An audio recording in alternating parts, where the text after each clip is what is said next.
सरकार की नमाज एक औरत आई। हाँ जी हाँ जी। सरकार फरमान लगी हाँ जब गौसे आजम दस की मेरे औलाद नहीं है, मैंने भी औलाद दे दी। वाह वाह वाह। मैं 8-9 साल तो मेरे घर को चिराग नहीं बलता, चिराग बाल दे तो रात में चले गया। अल्लाह ने बात की थी कि या अल्लाह तेरी बंदी तेरे बंदे को आई है, तेरी बंदी तेरे बंदे को आई है, तेरी शर्मा रख लो, मेरी शर्मा रख लो, मेरी शर्मा रख ला। ये तो लाल नहीं है। हाँ जी हाँ जी हाँ जी। मैं दस ये तो लाल नहीं है। कहते जी अल्लाह ये तो लाद नहीं है, फिर मैंने कुछ जिंदा करो। इन्हू मैं नहीं बुलाया, इन्हू मैं नहीं बुलाया, इन्हू तू भेजिया। सुभान अल्लाह सुभान अल्लाह। इन्हू मैं नहीं बुलाया मौला, इन्हू तू भेजिया तो तू कर फरमा दे। तू इसका शर्मा रख ला। शुरू करोगे? हाँ एक बाकी बुढ़ी आई सी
बहुत सारे की लाज कुल वलिया की लाज रखी है क्योंकि नाबे वौसे सकलैन महबूबे सुबहानी अल्तबे अगर शाह जिलानी वलियों के सरताज बहुत लाज रखे अपने फकीर बहुत लाज रखे अपने फकीर अपने इशारे अपने इशारे बहुत मसाले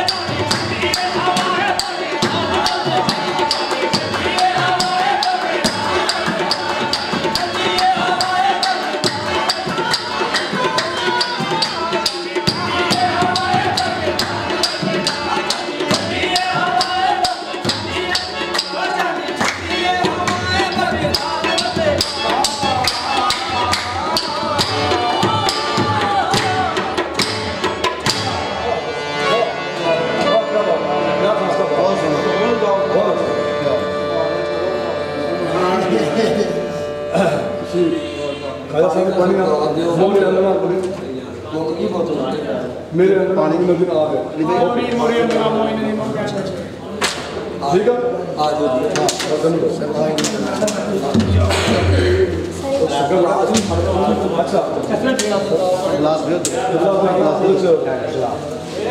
सरगम का टच अच्छा और सुन के सरगम का टच अच्छा जो खाजा खाजा का नाम आवे खाजा मेरे खाजा मेरा सोना खाजा मेरा मिठा खाजा मेरा प्यारा खाजा खाजे ख्वाजा ख्वाजा बीरवाज बेहद करम फरमाओ और 60 रहमत फरमाओ सरकार दोस्त पाक के सदके 5 तन पाक के 12 इमाम 14 मुसलमान सब सब रहमत फरमाए आमीन इंशाल्लाह जितने भी लोग आए हैं जो ने नियत अल्लाह साहब का सब पूरी फरमाए आमीन इस महफिल आज सरकार दोस्त पाक ने देना मंगलो जो मंगना क्योंकि मंगलो जो मंगना मैं 100% कहना सरकार का नाम ले तो लो तानु कुछ नहीं करने की जरूरत कोई वजीफा कोई चलने की कोई जरूरत नहीं या शेख महबूबे सुमानी कुतुबे रबानी या शेख सैयद अब्दुल कादिर जिलानी शाह मदद सुल्फी सबिल्लाह ला इलाहा इल्लल्लाह मुहम्मद रसूलुल्लाह सल्लल्लाहु अलैहि वसल्लम अल्लाह नारे तकबीर नारे रिसालत नारे हैदरी नारे गौसिया और पानी फिल्टर वाला दिया और पानी लगा है पानी देना मत कर दो